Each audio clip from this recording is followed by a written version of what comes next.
अगर तुम्हारी मोहब्बत की वजह से पूरी दुनिया में जंग शुरू हो जाए, तो क्या तुम फिर भी उस मोहब्बत को चुनोगे?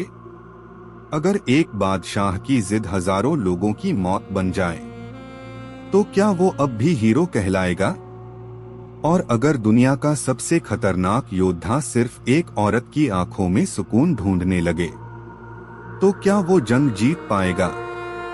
ये सिर्फ ट्रॉय की कहानी नहीं, ये प्यार, घमंड, धोखे और खून से लिखी हुई एक ऐसी दास्तान है जहां हर इंसान अपनी तकदीर से लड़ रहा था। कहानी शुरू होती है पुराने ग्रीस से, जहां छोटी छोटी किंगडम्स एक दूसरे के खिलाफ लड़ रही होती हैं। हर तरफ खून, सत्ता और जंग का जुनून होता है, और इन सब किंगडम्स को कंट्रोल करता है किंग एगमेम्नन, एक ऐसा बादशाह जो सिर्फ पूरी दुनिया पर राज करना चाहता था। उसके लिए इंसान की जान की कोई कीमत नहीं थी। उसका सिर्फ एक सपना था, पूरी दुनिया उसके सामने झुक जाए।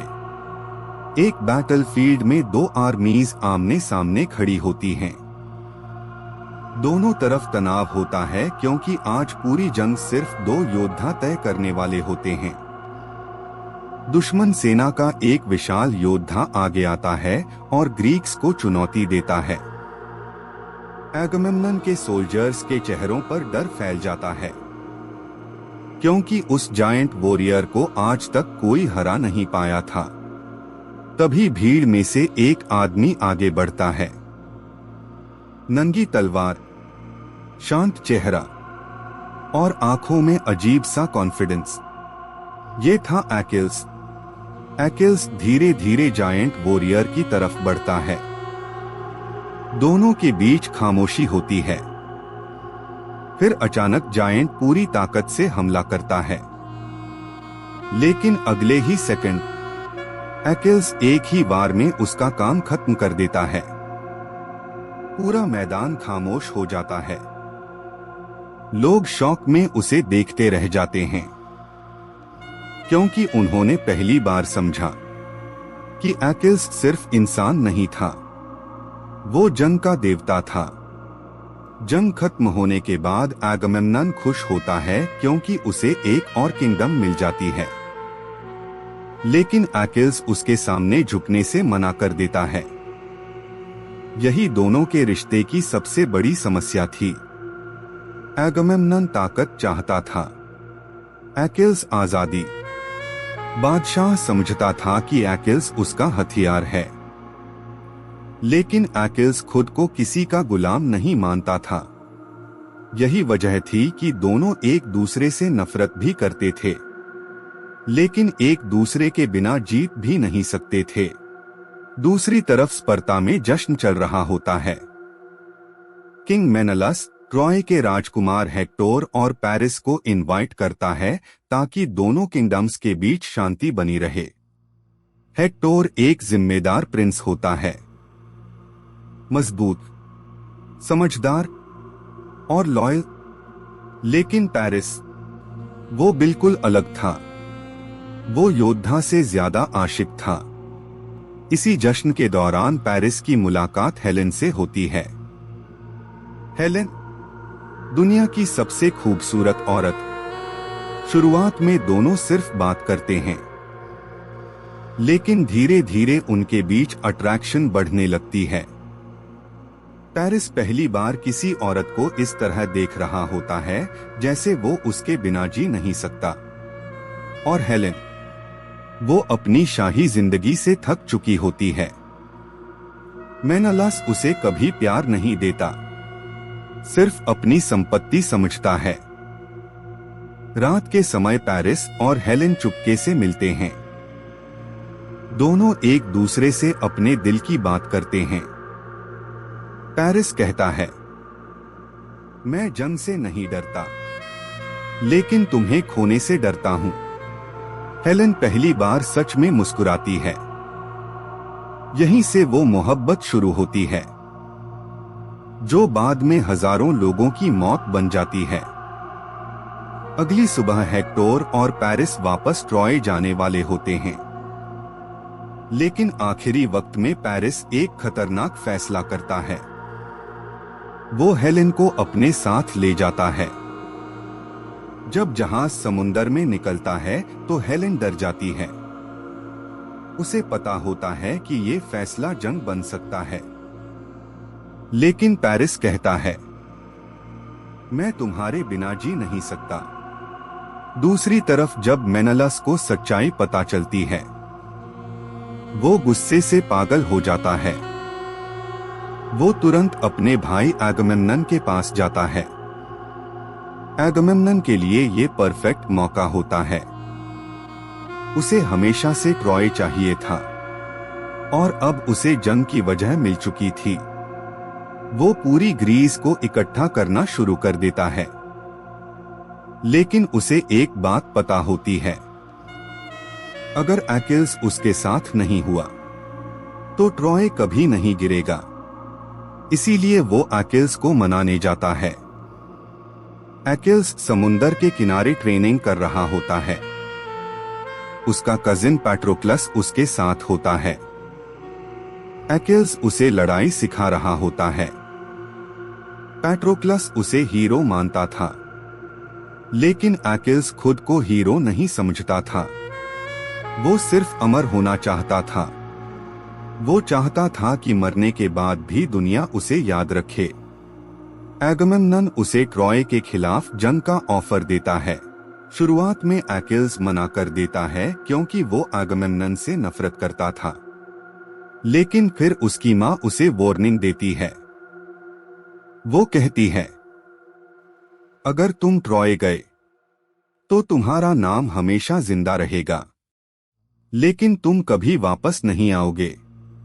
अकिल्स कुछ पल खामोश रहता है, फिर सिर्फ एक बात कहता है, That's why no one will forget my name। और यही वो पल था जहां डेस्टिनी ने अपना फैसला सुना दिया था। कुछ दिनों बाद हजारों ग्रीक शिप्स समुंदर में ट्रॉय की तरफ बढ़ रही होती हैं।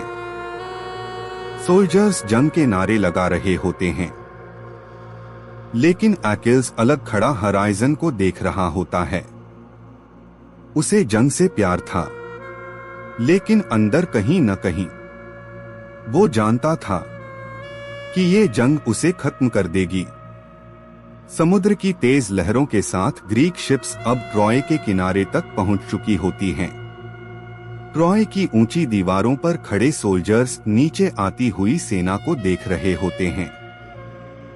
हर चेहरे पर तनाव होता है, क्योंकि उन्हें पता होता है ग्रीक्स सिर्फ लड़ने नहीं आए, वो ट्रॉय को मिटाने आए हैं।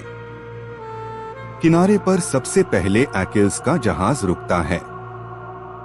जैसे ही उसके सोल्जर्स नीचे उतरते हैं, सामने ट्रोजन सोल्जर्स हमला कर देते हैं, लेकिन अकिल्स रुकता नहीं। वो सीधे पानी के अंदर से दौड़ता हुआ बैटलफील्ड में घुस जाता है। लाशें गिरने लगती हैं। अकिल्स का हर वार इतना तेज होता है कि सोल्जर्स को संभलने का मौका ही नहीं मिलता। वो सीधे टेंपल ऑफ अपोलो तक पहुंच जाता है और ग्रीक्स का झंडा गाड़ देता है। दूर ट्रॉय की दीवारों से हेक्टोर ये सब देख रहा होता है। उसके चेहरे पर पहली बार डर दिखाई देता है। उसे समझ आ जाता है कि अकिल्स सिर्फ एक योद्धा नहीं, एक तबाही है। जंग के बाद अगामेम्नन मंदिर के अंदर आता है और उसकी नजर एक लड़की पर पड़ती है। ये होती है ब्राइजीज, अपोलो की प्रीस्टेस और हेक्टोर की कजिन। अगामेम्नन उसे अपनी गुलाम बनाना चाहता है, लेकिन अकिल्स बीच में आ जाता है। यहीं से दोनों के बीच तनाव शुरू हो जाता है। अकिल्स ब्राइजीज को अपने टेंट में ले जाता है। ब्राइजीज उससे नफरत करती है। उसके लिए अकिल्स सिर्फ एक खूनी योद्धा होता है, लेकिन अकिल्स उसे नुकसान नहीं पहुंचाता। वो सिर्फ उसे देखता रहता है, जैसे पहली बार उसे बैटलफील्ड के बाहर कोई ऐसी चीज मिली हो जो उसे समझती हो। उस रात ट्रॉय के महल में बैठक चल रही होती है। हेक्टर किंग प्रियम को समझा रहा होता है कि ग्रीक्स को हल्के में लेना खतरनाक होगा, लेकिन पेरिस अब भी हेलेन में खोया हुआ होता है। हेलेन खुद को दोषी महसूस कर रही होती है। उसे पता होता है कि उसकी वजह से हजारों लोग मरने वाले हैं। एक इमोशनल सीन में हेलेन हेक्टर से कहती है, काश मैं कभी ट्रॉय ना आती। लेकिन हेक्टर उसे दोष नहीं देता, क्योंकि वो समझता है कि असली समस्या प्यार नहीं, इंसानों का घमंड होता है। अगली सुबह दोनों सेनाएं बैटलफील्ड में उतरती हैं। ट्रोजन सोल्जर्स पूरी डिसिप्लिन के साथ खड़े होते हैं। हेक्टर घोड़े पर बैठा अपनी सेना का हौसला बढ़ा रहा होता है। दूसरी तरफ ग्रीक कैंप में एगमेम्नन सिर्फ जीत के सपने देख रहा होता है। लेकिन अकिल्स, वो अपनी ही दुनिया में होता है। उसे ट्रॉय या राजनीति से कोई मतलब नहीं, उसे सिर्फ अपना नाम अमर बनाना होता है। जंग शुरू होती है।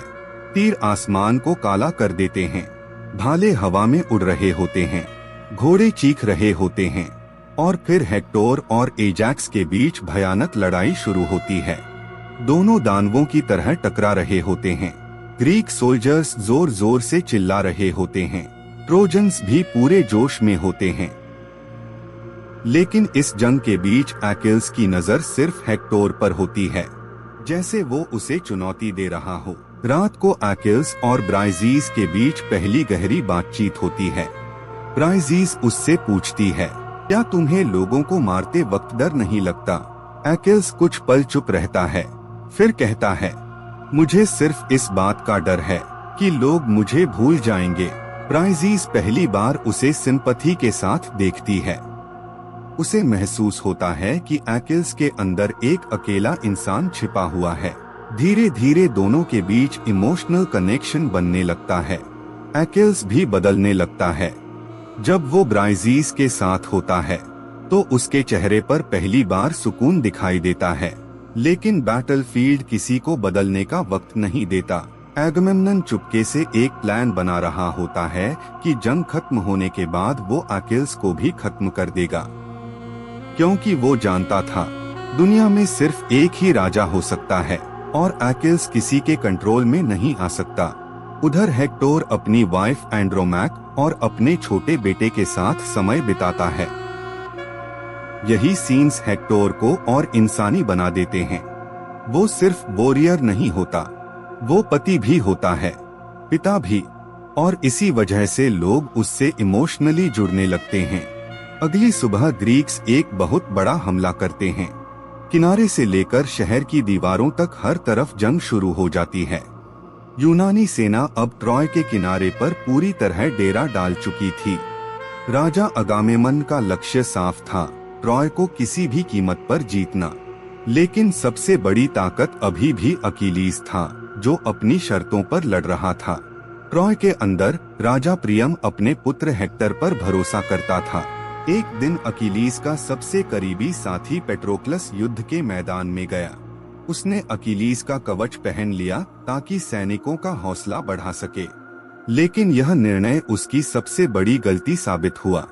ट्रॉय के सैनिकों ने उसे असली अकीलीस समझ लिया। हेक्टर ने बहादुरी से उससे लड़ाई की। लड़ाई के अंत में हेक्टर ने पेट्रोक्लस को मार गिराया। जब अकीलीस को अपने साथी की मौत का पता चला, वह क्रोध से भर गया। उसका गुस्सा पूरे ग्रीक शिविर में आग की तरह फैल गया। अब उसका एक ही लक्ष्य था, हेक्टर को मारना। ट्रॉय के राजा प्रियम ने अपने बेटे हेक्टर को रोकने की कोशिश की, लेकिन हेक्टर जानता था कि उसे लड़ाई से पीछे नहीं हटना चाहिए। वह शहर की रक्षा के लिए युद्ध भूमि में उतर गया। अकीलीस और हेक्टर आमने सामने आए। दोनों के बीच एक भयानक और लंबा युद्ध शुरू हुआ। अंत में अकीलीस ने हेक्टर को पराजित कर दिया। हेक्टर की मृत्यु से ट्रॉय में मातम छा गया। अकीलीस ने गुस्से में हेक्टर के शव को अपने रथ से बांध दिया। वह उसे युद्ध भूमि के चारों ओर घसीटता रहा। ट्रॉय के लोग इस दृश्य को देखकर टूट गए। राजा प्रियम गुप्त रूप से ग्रीक शिविर में गया। उसने अकीलीस से अपने बेटे का शव वापस देने की विनती की। अकीलीस का दिल पिघल गया और उसने शव वापस कर दिया।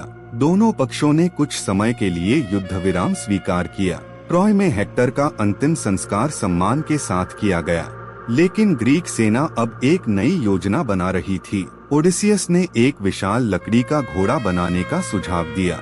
इसे ट्रोजन हॉर्स कहा गया। ग्रीक सैनिकों ने खुद को हार मानकर पीछे हटने का नाटक किया। ट्रॉय के लोग इसे जीत समझ बैठे। वे उस घोड़े को शहर के अंदर ले आए। रात के समय घोड़े के अंदर छिपे। उन्होंने शहर के द्वार खोल दिए। ग्रीक सेना अचानक ट्रॉय में घुस आई। पूरी ट्रॉय नगरी आग और युद्ध में बदल गई।